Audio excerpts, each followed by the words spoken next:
I want to welcome you to the special meeting of the Governing Board. Tonight we will be doing some financial work, and Mrs. Berry will be presenting the AFR, our annual financial report. But first, we will start with our roll call. Ms. Here. Here. Here. Here. Thank you. Would you all please stand and join me in the Pledge of Allegiance, and then please remain standing for a moment of silence. I pledge allegiance to the flag of the United States of America and to the republic for which it stands, one nation, under God, indivisible, with liberty and justice for all.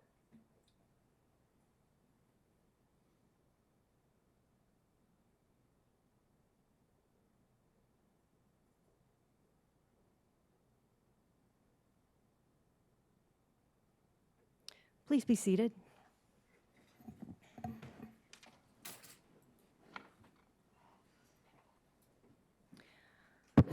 So Mrs. Berry, our Chief Financial Officer, will present the 2022-2023 Annual Financial Report in detail tonight. Mrs. Berry. Thank you. Well, good evening, Vice President Marsden, members of the board. Thank you for coming tonight on a special board meeting. The annual financial report is due by October 15th, and we were hoping to have it done on September the 28th, but unfortunately the state didn't have all the finalized forms out, and so that's why we're having it tonight on October the 11th, since we don't have a board meeting between September 28th and October 18th. So thank you so much for coming today. First off, before I start with anything, I just want to recognize I have Heather Caviar here. She's our Director of Finance, and she is actually the one responsible for putting all the numbers together in the annual financial report. She's incredible. She has a really good team. She's worked really hard. She works hard all year, but we're really fortunate to have her. Also, we have a great team that we work with together. Lauren Randall, she's the Director of Business Services, and then we have members that are underneath Heather and Lauren that really help, anywhere from our purchasing with Michelle Gall to our accounts payable and some of our accounting areas, Melissa Branting, and even in our fixed assets with Kelly Sifferman, and then Craig Gilbert, who helps us with our classroom site fund, Wendy Nance, who helps us confirm things. So a number of people help us. The special education department, our gifted, comes up with numbers that we have to report. So we have Jennifer Fletcher, Dr. Fletcher, who helps us with our federal stuff and our ESSER. So it took a number of people to come together to finish the report. But again, Heather Caviar is the main one who finishes all this, and I'm just super thankful to work with her and thankful for her expertise in this area. So I'm going to talk a little bit about the annual financial report. It's really just capturing all of the money that was spent last fiscal year. Mr. Roars had asked me a great question. I want to clarify something, that the bond and override presentation that's required by law isn't done in this presentation. It's done before October 31st, so you'll actually see that at the next board meeting. So it was a great question that he asked before the meeting. You won't see that in this presentation, but you'll actually have the presentation on October 18th. So I just wanted to clarify that for you today. All right, we're going to jump right into the annual financial report and a couple things. So why do we do it? Why do we have the AFR? Well, first off, we're required by law to do this and to have it reported by the 15th. But really, we have to do it because it shows us the fiscal health and where we financially stand as a school district. It wraps up all those revenues, expenditures, transfers, everything that we did in one fiscal year. It allows that public then to see all of the details related to our finances in the forms that are attached. We also align it with our strategic plan. We can take a look at it. Where are we spending the money? Make sure we're in line with what we're doing. And then, of course, we are required to have you approve the annual financial report that gets submitted to our State Department. Now, you have a number of things in front of you. I just want to cover those really fast. You obviously have the PowerPoint that I'm presenting to you. You have the annual financial report that you will actually sign. That is required, and we have to upload that signature page. You have the food service page, because that's a specific requirement of just a one-pager. You have the site-by-site annual financial report, which is every single school. We have to break it out on the expenditures. You have the classroom site fund report that is put together to outline how we spent our classroom site fund. You have the results-based funding report that is required. And then you just have an internal document that we put together that's called the Fund Balance Reserve right here. And that is actually on one of the pages called Fund Balance Reserve, and it's typed in, but you can't see that because it's in the It's in the cell on the page. And so if you were to open it up, when you open it up at Arizona Department of Education, you'll be able to read that. But when you print it, you cannot see it. So we decided to go ahead and print it for you because that's what specifically I'm going to cover that, is on one of the new forms called Reserve Fund Balance. So I just wanted to make sure you have those documents. They're attached also for the public to see and view, but just wanted to make sure you knew which forms that we had that we're reviewing. All right, so a couple things to start with. The annual financial report covers July 1st through June 30th. We're on a fiscal year. School districts operate between July and June. We have an encumbrance period right after that, and that's so that we can pay the bills of the physical things we either have received by June 30th or we have had services that have been rendered by June 30th. So if we get the item in July, we can't pay for it. We have to move it into the next fiscal year. You physically have to receive the item by June 30th or have the services done by June 30th. So then we have 60 days to pay those bills. They come in, and we have up until the end of August 30th, to get those bills paid. Then majority of our grants are due, and they're completion reports because we paid the bills and we've done all of the entries to update all of the grants. They're due by the end of September. That's important. Sometimes you can do an extension, but majority of our grants are due by the end of September. And then that's why the annual financial report is due by October 15th. So you have time to pay your bills, reconcile everything, confirm your revenue, your expenditures, do your transfer in and outs, and then finish your grants. And then ultimately you have a couple weeks to finish that final return. And someone compared it the other day. I thought it was a good comparison. It's kind of like your taxes. You and most people, individuals, have income between January, obviously, and December, and then you have until April 15th to do your tax return. Very similar in the sense for finances for school districts, July through June, and then you have, ultimately until October 15th, and then you turn in your information for the fiscal year, if that makes sense. So ours is due by statute by October 15th. That's why we couldn't wait till October 18th to have the meeting, and ultimately we couldn't do it on the 28th because the forms weren't complete by the Department of Education. So that's why we're having a special meeting tonight to make sure it gets approved and uploaded in the timely fashion. The board has to take action and approve the FR for us to be able to upload that.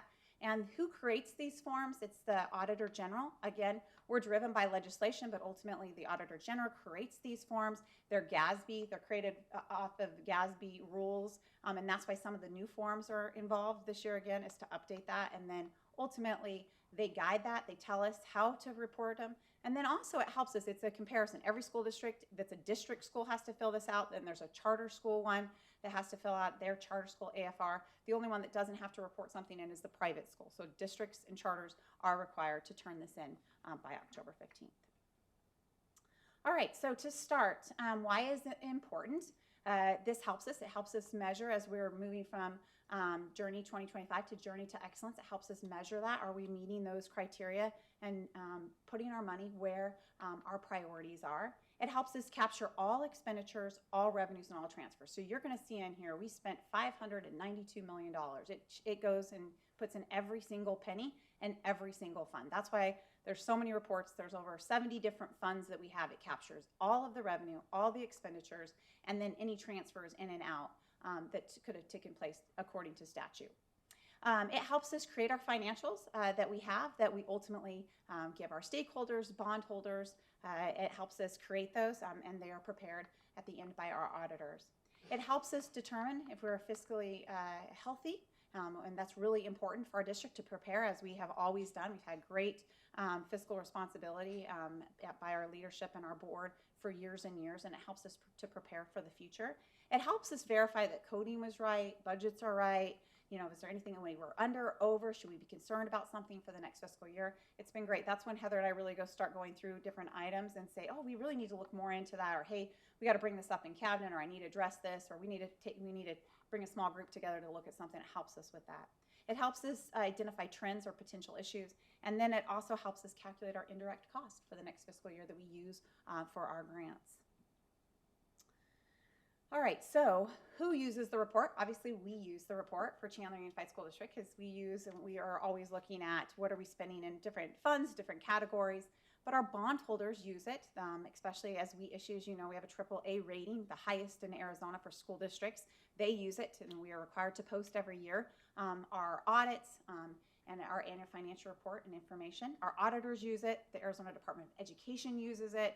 Stakeholders, the Auditor General's office uses it, And then our state superintendent is required to report that up to the national level too. So we, multiple people utilize our information.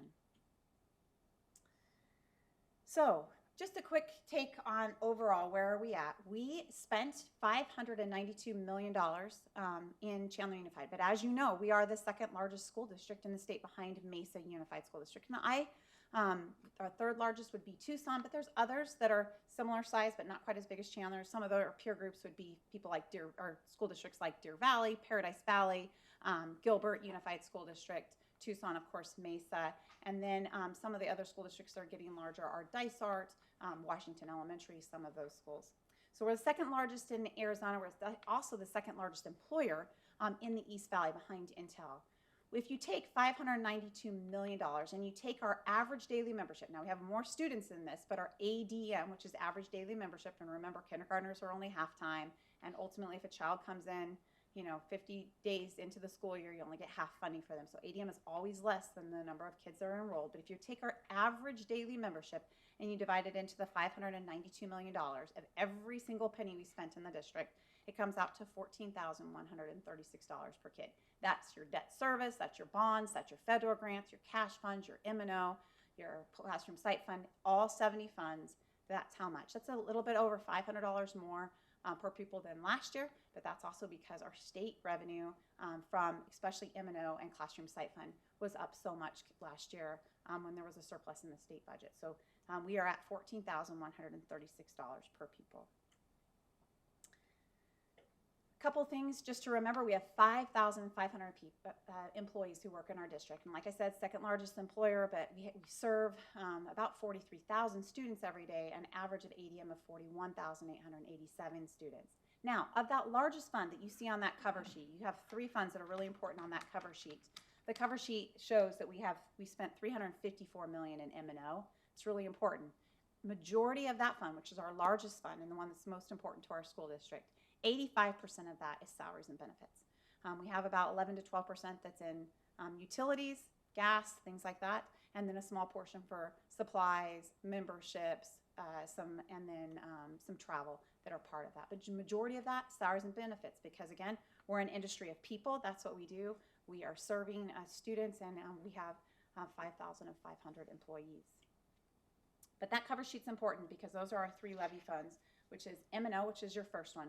So if you were to actually go to page 2 of the AFR, you can see that our maintenance and operation expenditures are $354 million. And that's up about $40 million compared to the previous fiscal year. And as you can recall from the board meetings from before, and I know a few of you are new, since we actually adopted a budget in the very beginning of July of 22, the state had a surplus and gave us originally, there was a base increase of about 2%.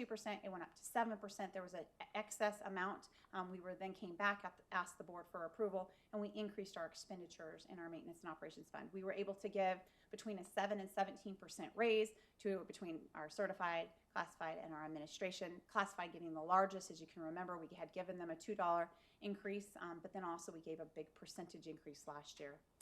So increase in salaries and benefits. We also had an increase with other things that we had put in through the MP 5000 process, but ultimately almost 71% of that is spent on instruction or support services. That's important. That's something that we're required to report on and talk about, but it actually impacts kids in classrooms. So it's teachers, services, instructional professionals, people who are impacting kids in the classroom.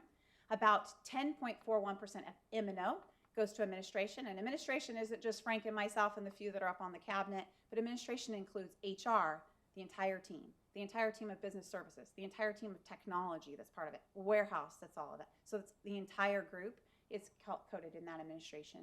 And then the 18.7 is other things. The majority of that is your utilities that come out of that piece. All right, so capital. Capital is the next one I want to talk about, and that's actually on page 4 overall, because that's the second line or second biggest expenditure on that typically we have out of our levy funds. Capital for us, as you can recall, years ago when the Great Recession happened, capital was cut drastically, and it was up to 80% was cut. When I first came into this district about 10 years ago, we were only getting $2.5 million in capital. when we really should have been getting around $20+ million. One thing that happened when Governor Ducey was in place is we, as the Education Finance Reform Group, went to the governor and said, please, can we try to restore capital? And that was one of the initiatives that was successful, and now we're fully restored in capital. And so we spent about $16.1 million overall, and majority of that goes to technology, textbooks, and white fleet. That's where the majority of our expenditures in the future, majority will go into technology and into our textbooks. That's where the largest portions go. We did have a big rollover this year. We started, as you know, the IFB project and a number of technology initiatives. Again, if you don't have the physical items here by June 30th, you can't pay for them, so those aren't reported and the purchase order is rolled over, so you'll see a much larger expense next year. Even though you as a board have approved those RFPs and approved those services, you're not going to see a majority of those expenditures until next year because we're phasing them in and they physically have to be here before you can pay for those and account for that. All right, the next thing to talk about, if you're on the bottom of page 4 of the overall annual financial report, is a number of areas, and that's called, you can look up and look at our bond, how much we spent in our bond, our adjacent ways, our building renewal, and our debt service. Now, this overall amount decreased. We actually spent about $60 million, a little over $59 million, but almost close to $60 million with our bonds this year, with renovation projects, technology, buses, and then reimagining as we started, and the process of, through our architects, of starting the rebuild with Galveston Elementary School. With adjacent ways, we only spent a little bit because we're saving that. As you know, we're preparing to pay for the road around transportation, the light at Riggs, and a few other things that we have that are adjacent to public properties. So we didn't spend very much in the adjacent ways, but have that to spend this next year, as we talked about when we did the budget. Building renewal, we spent almost $3 million in building renewal, which we were fortunate to get. We applied for those dollars, and mostly in the HVAC and roofing arena.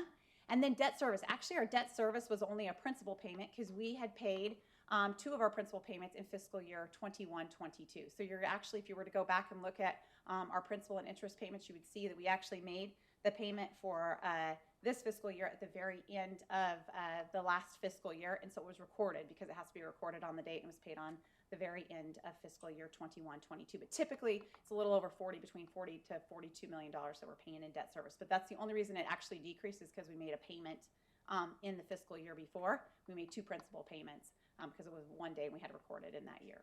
Lana, how'd that Yes. happen? What was that? How did that happen? I don't understand. It just did. I think that at that time, that when they pay out the principal, it's usually July 1st, and it got recorded just where the calendar dates ended. July 1st and January 1st are typically when your principal interest is made, and they just paid it at the very end. So when they paid it on that fiscal date, you have to record it in that fiscal Who year. makes that decision? I want to say the treasurer's office does when they actually pay Okay.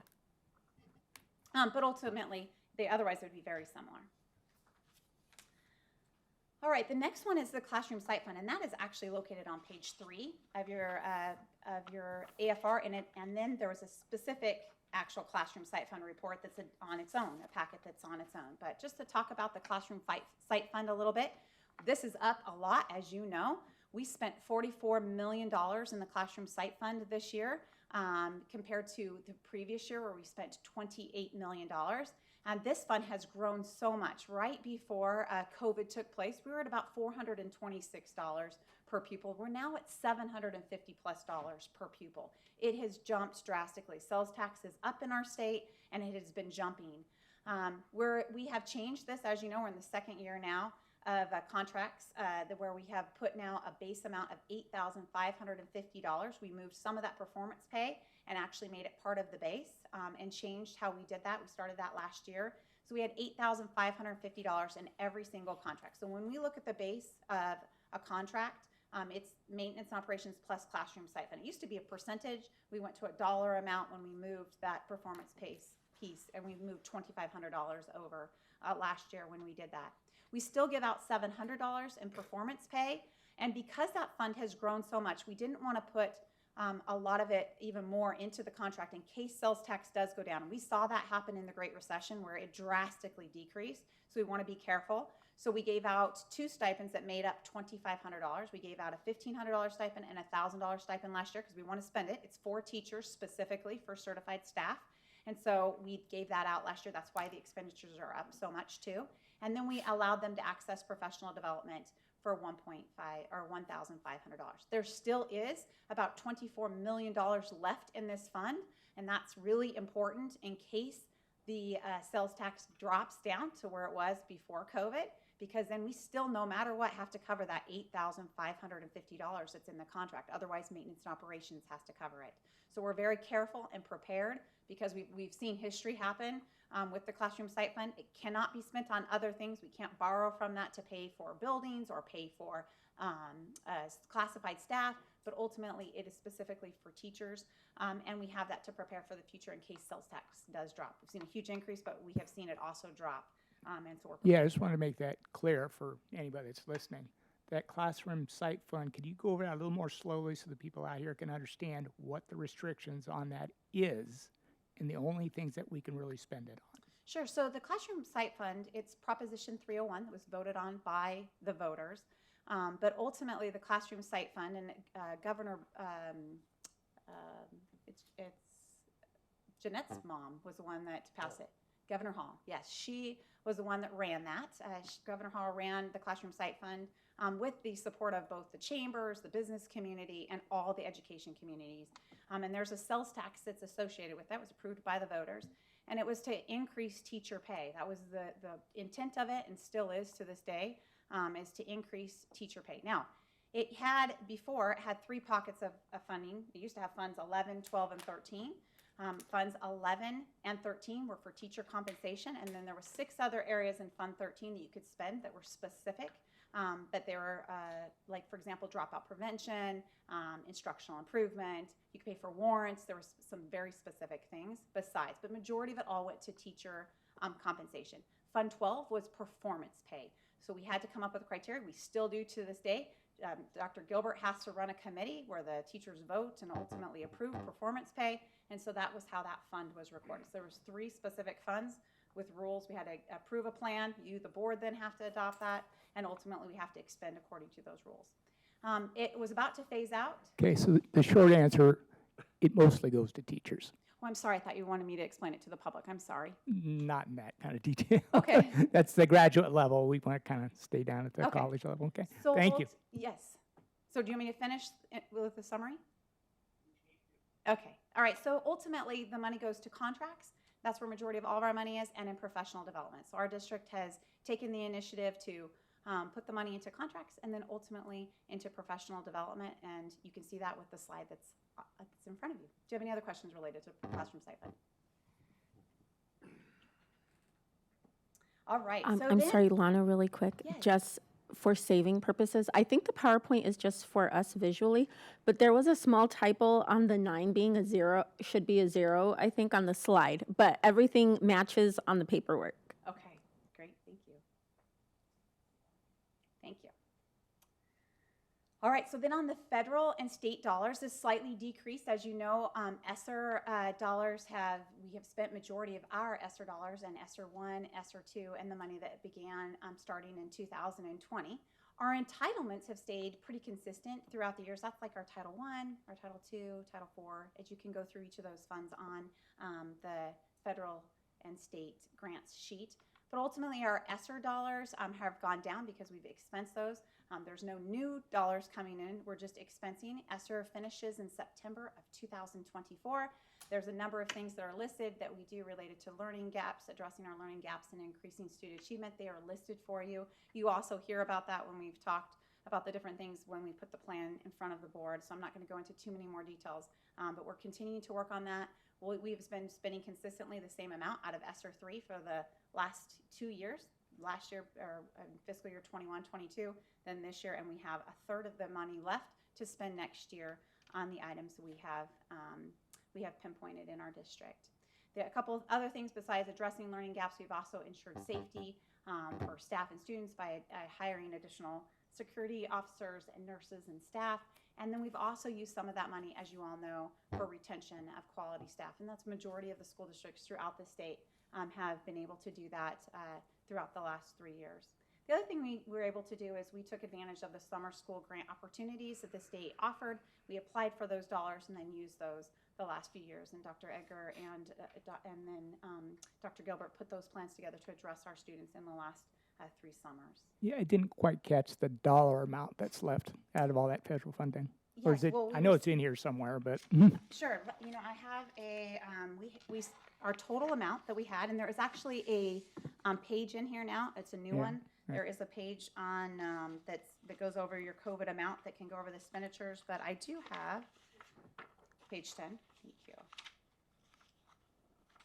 So page 10 has information related, in the actual AFR that goes through, and the bottom kind of captures all the COVID amounts, and the amount remaining is on the bottom right-hand side of that, and it shows you there's $15.7 million left. So that's a brand new page on COVID. It's reported, every penny is in there. From the beginning of 2020 until the end, there was $85 million that was allocated to Chandler Unified School Districts in a number of grants, and then we have $15 million left. thank you. And it's well detailed. You're welcome. The next page I think that's important is your cash funds, that there is a number that are captured in there. Like I said, we have about 70 different funds that we use in Chandler Unified School District that the legislature outlines for us. And then we have to record the revenues, the expenditures again, and the transfers in and out. And a number of those accounts that you are probably familiar with, you see an auxiliary report and student activity report at every board meeting. That is where our kids pay their fees, where they are maybe going on a field trip, or they're in an activity of fine arts or a sports. Sometimes they use tax credit to do that.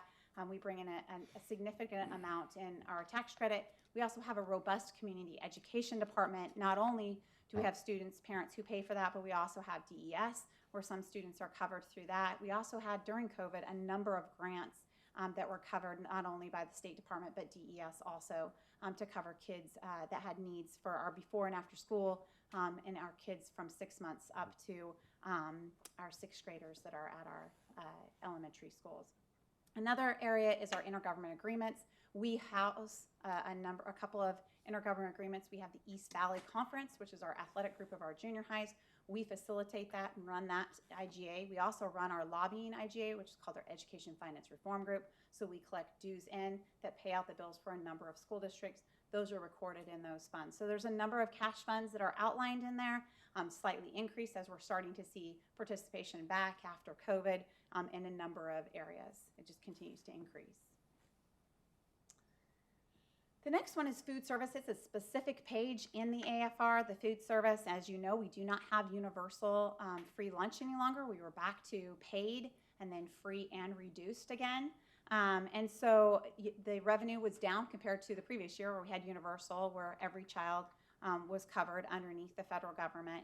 Now we were back to pre-COVID, where students are on free. The reduced is gone because the state has picked up that portion. So if you are a free or reduced child, you're now on free, or it's paid participation if you're not. That is around $20.4 million that we brought in. We served about 4.9 million meals last year between breakfast and lunch, and there are extra snacks, things like that in our programs that we have. The return on investment was $1.6 million last year overall. We used that and our reserves from the previous year to actually renovate Hamilton High School and the Central Kitchen. We had saved up reserves, and then we used some of our bond dollars to maximize both the Hamilton remodel and the Central Kitchen remodel. As you know, you've seen the Central Kitchen was built in the 80s, and Hamilton is over 20 years old. We are updating those facilities to not only be able to serve students better, but also for efficiencies within both of those places. We've had a number of awards. Our food service has done a great job. Stephanie Howell and her team have done a great job of trying to be innovative, make sure that kids have opportunities, and trying to engage them as much as possible. So we also apply for grants that are out there, fresh fruits, vegetables grants, other things we can take advantage of. We're always trying to look for ways to make sure we're maximizing that and helping students in any form we can. The next thing I wanted to talk about was fund balances. So as you know, we have fund balances, and that is reported. You can see that on each of the pages, but there is now a brand new form to go over the fund balances according to GASB. It helps now. There is a page. It's on the very back of the actual annual financial report. So on the very biggest packet that you have, it is the very last page, and it's ultimately called Fund Balance Reserve. As you know, we for years have been preparing reserves in a number of our funds to prepare for a decline in enrollment. And as you know, our district is declining in enrollment based on 5 different areas. We know that we are about to be completely built out besides the Val Vista corridor in our 80 square miles. For years, we were building and building. And as you know, over the last 20 years, we built 60% of our facilities. And then, our birth rates, not only in the nation, but in Arizona, have decreased. And so we're seeing a lower birth rate, seeing less kindergartners come in. We know that there's an increase, or what we call a step up in housing prices here in Chandler. I think a brand new home that's new build in Chandler is around $625,000 for a brand new build in the subdivisions. That's where that price is. And so unfortunately, it's a step up market, not a starter market. And then we have a lot of competition within Chandler. So we were prepared for that, knowing that would come. We watched all the other districts as they built out go through that similar process. So we have done a really good job preparing for that in our district to make sure that we're ready and we're stable as we go through the budget cuts to align for the future without drastically impacting the system, but doing it in a fiscally responsible manner. So that's been super important for us. What I'd like to do is talk about the page. Also, like I said, there is a Word document that's attached for you as board members. We actually copied this information into the cell that they provide on the sheet. And if you were to open it up on the Arizona Department of Education, you can actually click on it and read that information. But the printable version obviously does not give you all those details. So I'm going to review a little bit about the reserve policy and information that we have in here. As you know, we adopted at the very beginning of the calendar year this year a reserve resolution, not a policy, but a resolution limiting the annual use of the restricted reserves. So the district governing board adopted a policy, and it specifically said the district governing board shall use no more than 10% of available unrestricted reserve funds identified by the district CFO or director of finance from the prior fiscal year AFR in any budget year while this resolution is in effect. And the resolution should be in effect through June 30th, 2026. The information that comes directly from the policy that was approved, you can go on to board docs to see that. But we do have that policy, which is nice because when they ask most districts if they have something in place, a resolution or a policy, if you click no on that, you don't actually report anything on the last part of that report and it goes away. But ultimately, we do have that. So our information is related to the resolution and the information that we determine each of our different funds and what we have as reserves. So let's talk about each of those reserves. You can see that they're broke out into different sections. The first section is actually the general fund, and it's the first one that you see, the general fund, and it makes up, there's multiple accounts that make up the general fund. There's the maintenance and operations, which is your largest fund, capital or unrestricted capital. Then in the one that's called other funds underneath general fund, there's multiple funds that make up what's called other funds. That's Medicaid, school plant fund, auxiliary, gifts and donations, indirect, and capital gifts and donations. So then what it does, it asks us, if you go down the report, it asks what the balances are, but then it says how much of this in this fund balance is fund balance versus budget. So the hard part about school finance is to understand how much you can spend. Some funds are budget driven, some funds are cash driven. M&O is a budget driven fund. So even though the fund balance has a larger amount in it than the budget capacity has, you can't spend the fund balance. You can only spend your budget capacity within there. So we do have an amount more in our budget, in our fund balance than we do in our budget. So ultimately that's due to budget changes, taxes, state aid, and so there is more money in the fund balance than there is in the budget. So that's aligned for that. You cannot spend that. You can only spend your budget. The next is how do you plan to spend any of your carryover, in a sense, in that fund in 2024? So for maintenance and operations specifically, we have, as you know, the Meet and Confer agreed to pay out a $1,000 stipend, which will cost us about $7 million. And then we had the mental health initiative that we had where we had applied for a federal grant for what used to be called the 100th Day, and then the new governor came in and changed that grant under ESSER, and we had changed that, but ultimately freed up dollars in M&O to cover the mental health initiatives that we have for the next couple of years. We have $4.5 million set aside for that. So between the one-time stipend and the mental health, that's about a little over $11 million. So that is planned on being spent in 2024 and expenditures related to that. Then we have an amount for fiscal stability, and that's where you see about $2 million, for example, in M&O. And in capital, you see about a $2.5 million. You're going to see amounts in there. Those are for fiscal stability. That's just in case we have some unforeseen expenditure that comes up, we have the ability to address that. So those are kind of written down through that when you're reading the report. This, again, is a brand new report produced by the Arizona Department of Education. So for M&O, we have the 2 initiatives. We had, and we also have the unforeseen amount of $2 million. Under capital, which is going to be the next fund to talk about. Before we you're get gonna off of see- this, What was that? before we get off of this, Yeah. the mental health initiative, which you're going to use some of these funds to do, can you do a little bit more on that? Because I didn't quite catch what you said there. Sure. So there's $4.5 million. There was actually a little over $5 million originally that was put towards mental health initiatives. And there is an amount that's supposed to be going to every single school. We've started a number of mental health initiatives, and I'll let Mr. Narduccio or Dr. Gilbert talk about those. Craig, you can fill in. So when we were given the funds, there was a certain amount that was prescribed in the budget per site and distributed per site. And so we spent a majority of those funds on assisting with health services at the campuses, some social workers, some additional counselors as well as some services that can connect our students to outside providers. And then we also looked at the funding also to fund the initial pieces of the Hope Institute. And that is a self-funding projected program where parents will have the choice of what's provided at that site for their child. So parents have to approve their students going to the Hope Institute. It's a parent choice program. So the initial cost there will then be taken over by billing of access and other pieces, so that will become an independent nonprofit that utilizes our space. But our mental health initiatives are still going on. We have some preventative care that was brought in, and also resources for preventative care and for preventative maintenance of students, not only on the health spectrum, but also on the behavioral spectrum. So the health was also seen as some behavioral initiatives as well. As you know, we have several behavioral programs in the district that were given a little bit more support based on our kids coming out of COVID. Not exactly having the behavioral pieces that we sought before. There was a lot more struggle.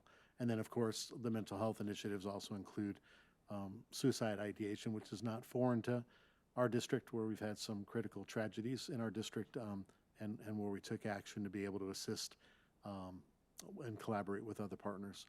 So that's, and again, the fund is still there. As we decide what those needs are, we'll move forward with that and move funds where, where they're prioritized or where we see the data showing it needs to be moved. Okay, because it seems to imply these were one-time funds for 2024. Are these continuing financial obligations? They're continuing. So they're continuing funds. So the funds that are not spent or can roll over. Okay, so in the future, we'll have to budget for whatever expenses we. If we decide to pick them up, we're hoping that they're sustainable.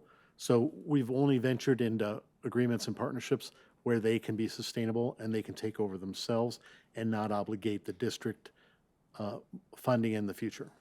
So these would short-term, they're expected to be short-term expenses? Correct. Okay. Some are Good. pilot and startup. Okay. And No, I then understand. they will take over and we did also partner with CEF to provide a grant writer. That was one of our requests from the board. And so we hope that if there's any initiative that we need to pick up that the budget will not be able to handle, that we can be proactive and get the grants written prior, so that we're not obligating M&O. Okay. So in the original explanation of this, I'm 2 slides back, I'm sorry, but it talks about the resolution adopted in January limiting the annual use of restricted reserves, but then right underneath it, it talks about no more than 10% available unrestricted reserves. So which is it? Is that just a typo, or am I missing something here? So there actually are, we consider them unrestricted reserves, but some of them actually have reserves on them. Heather and I are talking about that. We have the ability to access them by journal entering some expenditures in there. So there are some reserves that we have categorized in that pot. So there are unrestricted and restricted within that fund. So there are some complexities, but I can go over that in detail, but I don't know if you would want me to do that, but I definitely can. Or you can come into my office and I'll go over all the details. Not right now. Okay. So, I was trying to see the report here. It's written so tiny that It is. yeah, not possible for me at this point. So what's the number? I mean, Okay, I've been we going can- after this for a while, so. Do you mind if I finish the presentation? I promise ahead. I'll get you that number. Sure. All right. Okay, so let's go ahead and talk about, so we just talked about the first information called the general fund. Now the next category, and I apologize, in the general fund you saw there was M&O, there was capital, and then there was one other area that's called other funds. Remember I told you there was Medicaid, school, plant fund, auxiliary gifts and donations. And this Word document that you have actually details, and you can see it better, Mr. Roars, if you want, you can actually read that. And it gives you the details of the funds that are on there. They're actually listed for you too. But one of the categories that we talked about for those unrestricted funds is Medicaid, is the gifts and donations. That's a portion of what we call those unrestricted funds. It's only part of it because the other portion is going to be over in the special revenue area. So of that, there is about 43 million, Mr. Roars, that is part of the other funds reported, and you can see that in that column, that's specifically for fiscal responsibility or fiscal planning and stability for the future. So that's very specific. That has $43 million, and that's in the carryover within those 7 different funds. And that is what we've been preparing for. And Mr. Worth is the CFO, Dr. Castile for years, and now Frank Narducci and myself have continued to prepare for and is part of those reserves. Now let's talk about that capital fund, the second area. Majority of that obviously is our unrestricted capital, then we have our building funds, then we have our adjacent ways, and then we have what's called other special projects, which is really the building renewal. So those are, majority of those are 4 funds, for at least for our district. There's other funds in there, but the 4 that we spend.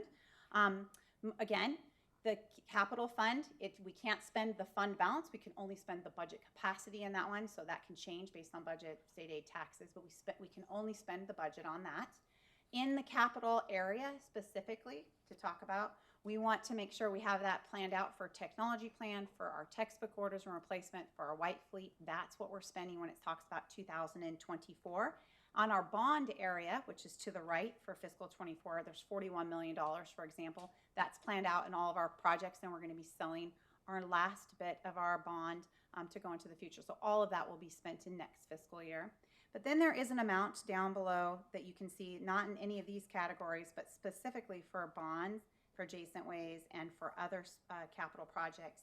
We don't have any that's for fiscal responsibility because adjacent ways, we're planning on spending that. If it comes next year and we can finish it, we will. If not, we'll roll it over, but we do have a plan to spend that. Again, you can see the details if you want on the Word document, and they go over the specifics on that. The next one I want to talk about is special revenue, the special revenue fund. It's the 3rd category of funds on that sheet. That includes the classroom site fund. That's one, a very particular one. Then federal and state grants. As you know, there is quite a few federal and state grants within that. Then there is food service and other cash funds that go underneath what's called other special revenue. So there's 3 categories, and again on that. Now, sometimes on the budget side, if it's on the grant side, for example, we have to wait on federal reimbursement and a number of our grants. So you're going to see some negatives if you were to go back and look at the page specifically for federal and state grants. We don't get reimbursed until we spend money in the federal arena. So you have to spend money on the federal and state side before you can receive the dollars. And so that's why you see a negative in some of those when you go back to look at the specific page of federal and state grants. We do plan on spending up our 2024, all of the ESSER money that's associated in this arena, and remodeling food and nutrition, some of our different sites. We're going to continue to do that. We have also started projects, as you know, remodeling in our CTE area. We spent about almost $2 million more last year in CTE, and we're planning on spending a part of that revenue, or some of our carryover in CTE on our facilities throughout our high schools. The other area is financial stability. This is important. In that 3rd category, where other special revenue funds are, this is where, for example, community education is, some of our other cash funds are listed, insurance proceeds, litigation funds. In that, that's the other portion I think that you're interested in, Mr. Roars, that you have asked about specifically. But you'll see there's a total in that amount of $43,950,000. If you were to go across, we're going to add those two amounts up to come up with that other amount. That's the spreadsheet that I have to come up with to give to the board to come up with the total amount of unreserved fund balance. But ultimately, that's another category. Now we're going to continue to keep going because to the right, there is the debt service fund. That is helps us cover our principal and interest. We make a principal and interest payment in July and January of each fiscal year. Can't do anything but make payment for our outstanding bonds. And then the last category on the right is internal service funds. And we have a few different funds in this category like we've talked about before. It accounts for our lobbying group, which is called EFRG, and our EQUIPS, or Education Finance Reform Group, and then our EQUIP group, our East Valley Conference for our junior highs, and then our warehouse when we ultimately sell things from our warehouse that we have to transfer in and out or to others. And all of that, of course, we have an ability to spend, could have access to spend the next year if needed, and then we'll carry over if we do not spend that. So that's part of it. Now, on the bottom right, you'll see it says all total funds. So it talks about every total fund that you have in the district. This is every penny that carries over. It doesn't matter if it's an M&O, capital, your debt service fund, your bond dollars, your building renewal, your federal grants, state grants, your cash funds, or your intergovernmental agreements. Every penny is in there. If you come down to the right, I think the most important things that you're going to see when you're actually looking is there's a couple questions at the very bottom that I think have been asked. So in the first one, you can see is line 3.1. It's very hard to see. Sorry, the state forms are small, but it asks about maintained for future stability. And the first one, we had added in targeted fund balance to cover core unrestricted funds. And you can see that there's $87 million in that amount. And those are those funds that we keep and we've tracked for years. How much do we have in those? In a sense, they're cash funds for us, the ability to access those funds. There's $87,825,000 that you can see there. We also have where it says, the other one's called other purposes, and this is only the amount that's the next line down is specifically for Prop 301. We know that the portion, there's $22 million that we will roll over with Prop 301 specifically for teachers for future stability for that contract of $8,550. We know, we review that with our teachers every year. How much do we want to dip into that and still have stability? This is the amount that we are carrying over into next fiscal year that we know we're not going to touch even after we had meet and confer until the next fiscal year. So that's very important, but specific to teachers, and that's why you see that dollar amount. So anyways, I wanted to make sure to identify those two numbers because I think they're extremely important. But I think the one question that the board will, if needed, the board would be asked is, we would ask you if we ever needed to spend more than 10% would be based on that $87 million. That line item, that's the report that we would ultimately ask you to look at. Mrs. Berry, I do have a question. Yes. In those funds are, I see the tax credit fund, which really has certain restrictions on how it can be spent.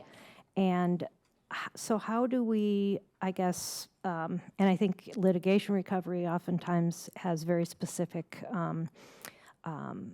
requirements for that. Sure. So if those have restrictions, why are they in the unrestricted categories? So actually auxiliary or tax credit is not part of that overall $87 million. There's a line above that, not all, underneath other special revenues are included in some of those numbers. That's why it's hard. You'd have to go almost to our work papers to see some of those pieces. So sorry, there's a lot of details in there. Tax credit is specifically at the sites, and above it says how much will that be spent. It's spent for fiscal year 2024 because those sites have access to spend that, and if they want to, they can spend every penny of it next year. Okay. So that is not included in the $87 million. Other Okay. things too, for example, gifts and donations that was specific at a school is not included in that. That's the ability for them to spend in 24, and we do not have access to utilize those dollars. So those are pulled out, and then they're up in the top line where it says, where it ultimately says, but plan to be spent in fiscal year 24. So for Heather had to go through every single penny and every single fund to determine, do they have access? Do we have access? Who has authority to spend it? Who doesn't? What are the restrictions on it? Some of it we can spend, they have the access to, the district does not. ultimately, and then what can we pull over into that reserve category. So we have a spreadsheet that says district portion, site portion, because site portion we can't touch in that sense. There's other things that are restricted, and so that we do have a little bit that's in that unrestricted funds that, for example,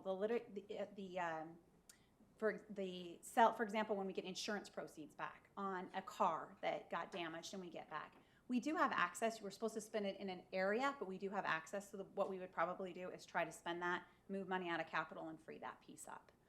So there are a couple small amounts. We determined about $5 million of that $87 million that do have restrictions on it. So when I was asking Mr. Rohr's question, there are about 5 funds that have some restrictions on there that are part of that $87 million. So there are unrestricted and a few restricted funds in that category. And we've been using that for years, so we wanted to continue that and honor that because that's the amount we've had since Mr. Worth set that up years ago.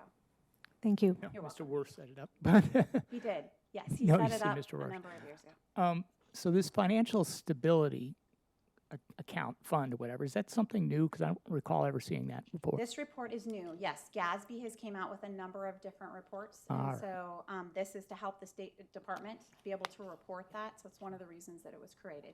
In the past, all the fund balances, you can go back to each sheet. That's where you find the fund balances. For example, you can turn to the pages, like I'll give you a good example. If you wanted to look in previous years so that you can pull information, you're welcome to turn to page, I want to say, let's try page 6, for example.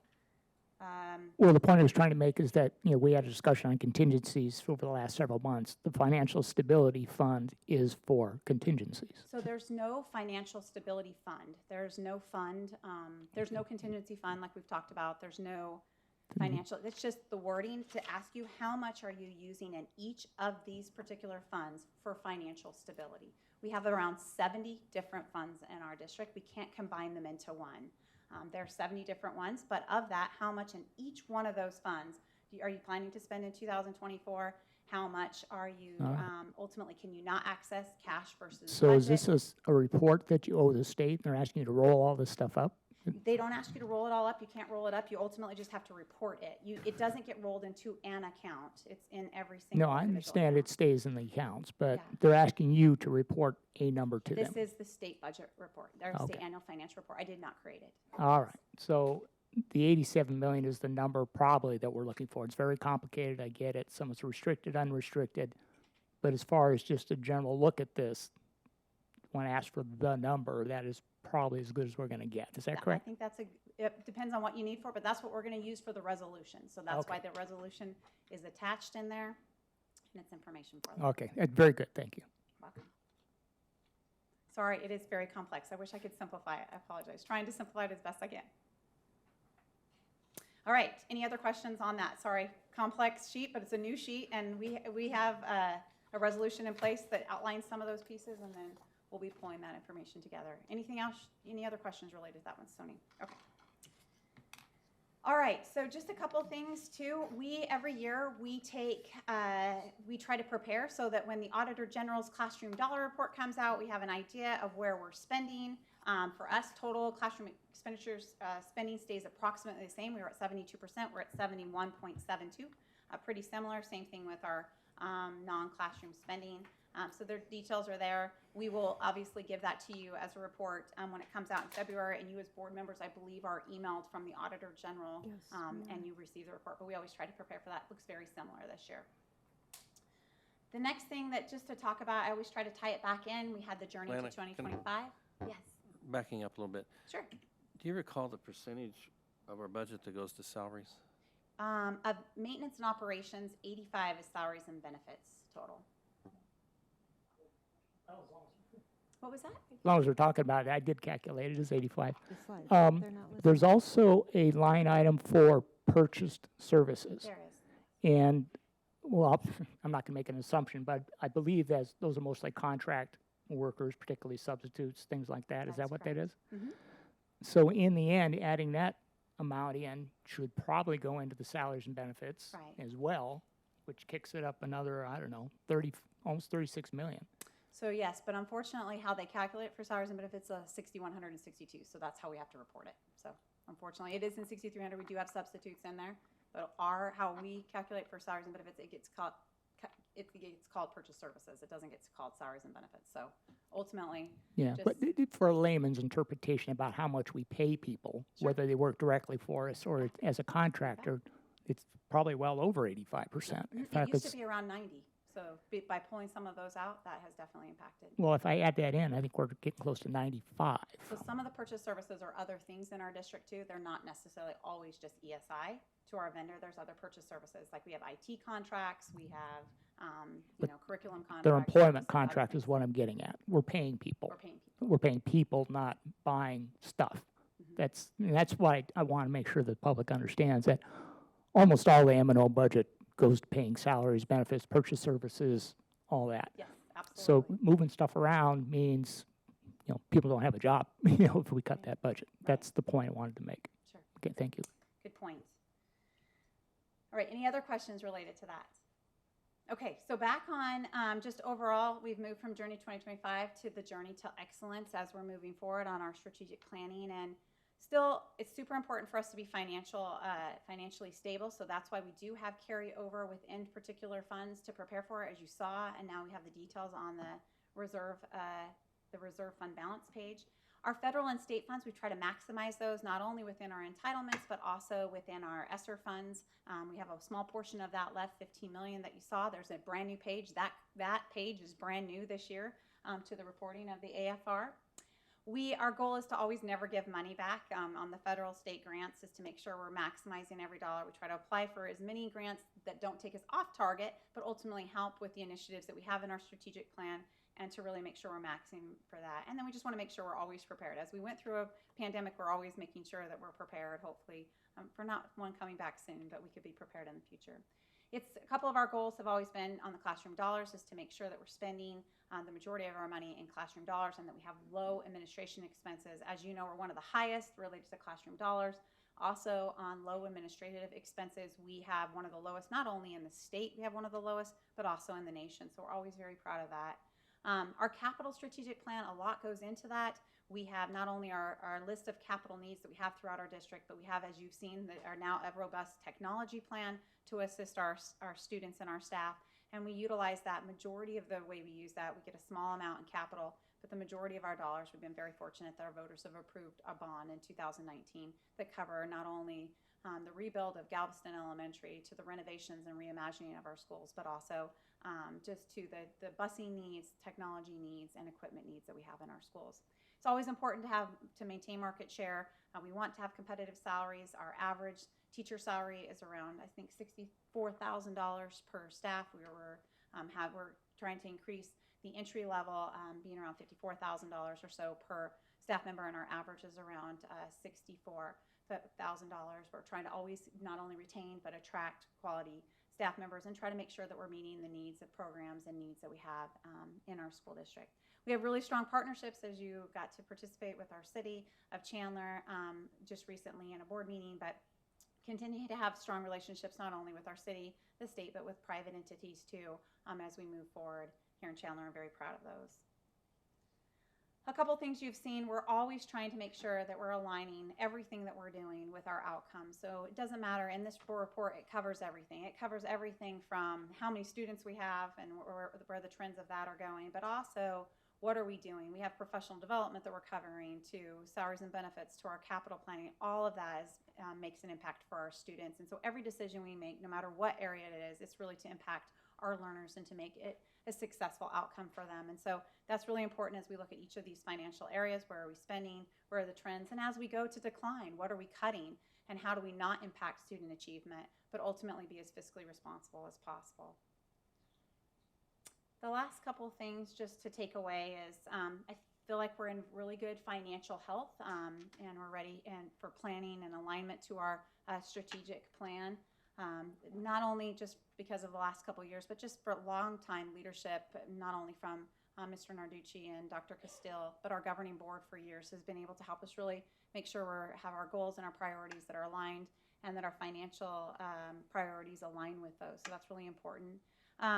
As you know, most of the funding streams have been restored, but there's no more federal dollars coming out, so we're just finishing that as we recover from all of the pandemic back from 2020. And then it's going to be really important for us to continually look at the AFR, our expenditures that we have identified. What trends do we see? Do we see increases? Like we know, for example, utilities will continue to go up. Even though we will decline in students, our facilities don't necessarily get smaller, and utility prices go up and then as ages of facilities increase. So how do we plan for that? How do we replace some of our systems to decrease costs? What do we do to engage and retain our students? That's a competitive market. So what do? We utilize these dollars and we work with our cabinet and our team and our stakeholders to figure out what's the best avenue that we can use our funding to make sure that we're maximizing what we're doing for our students. All right, now it's time for questions that you might have for me on this, massive report. Thank you, Mrs. Berry. We really appreciate your thoroughness on this, and there's a lot of information here, and I know I spent quite a bit of time looking over the financial reports, and you still miss things. No matter, you just can't memorize everything. So I really appreciate how you go over everything in so much detail. Do we have any other questions from other members of the board? Mr. Roars? Oh, you're good. Okay. Patty? Ms. Serrano? Joel, do you have any? You're good? Okay. Thank you so much. And I believe the next well, not necessarily presentation, but it's our action item to approve the publication of the 2022-2023 annual financial report. Mrs. Berry. So, and I apologize, I don't have it up in front of me to read, so sorry about that for the action item.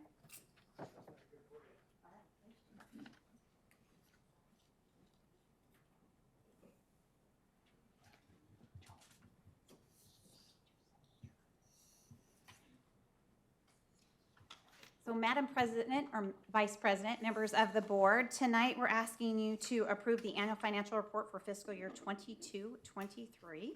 The annual Arizona Revised Statute, ARS 15-905, requires school districts to prepare and submit an annual financial report by October 15th. Also in accordance with ARS 15-904 by November 15th, 2023, the district's governing board must approve publishing on the Arizona Department of Education website. The affidavit of publication must be filed with ADE within 30 days after publication, but no later than December 15th, 2023. The report, which is being submitted for approval, may not be available, and that's when, for a while, when we posted this originally prior to the meeting. And so we did post that yesterday for all board members to see and the public, and then they can access it at any time, all the reports that we covered tonight. They'll also be on the Arizona Department of Education website. So again, public can go and view our information, and they can review all 225 public districts, and then they can go into the 600 different, I think, charter entities that are out there. So you're welcome to go visit the Arizona Department of Education by November 15th and look at all of the different AFRs that are published.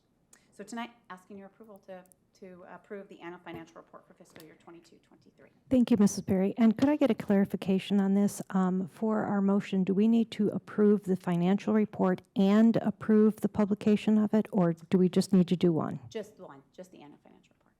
Just Publication. the publication or just the financial report? The annual financial report. And we okay.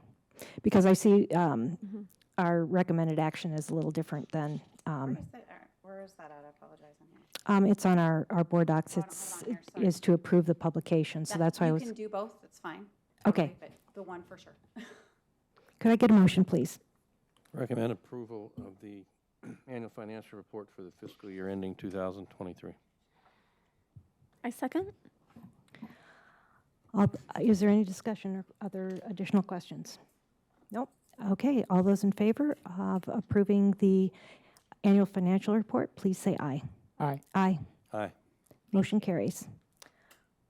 With that, we will adjourn the meeting. Meeting is adjourned.